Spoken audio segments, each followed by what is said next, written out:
వర్షాకాలంలో నల్గొండ జిల్లాలోని వీలైనంతగా ప్రజలకు ఉపయోగపడే దేశవాళీ మొక్కలు వేప, చింత, చీమ, రాగి చెట్టు, జామ, సీతాఫలం, వివిధ పండ్ల మొక్కలను నాటాలని నల్గొండ జిల్లా ఫారెస్ట్ అధికారి పి రాజశేఖర్ కు green social service society chairman ఏనుగుల శంకర్ రెడ్డి, ఎన్జీఓలు బొడ్డుపల్లి వెంకటాచారి, జిల్లా రాజశేఖర్, రాచమల్ల వెంకటరెడ్డి వినతి పత్రం అందజేశారు.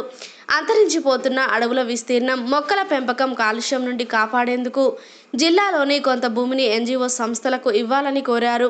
జాతీయ అటవీ విస్తీర్ణ ప్రకారం 33% అడవులు ఉండాలని, ప్రస్తుత పరిస్థితులలో 23% అడవులు ఉన్నాయని తెలిపారు.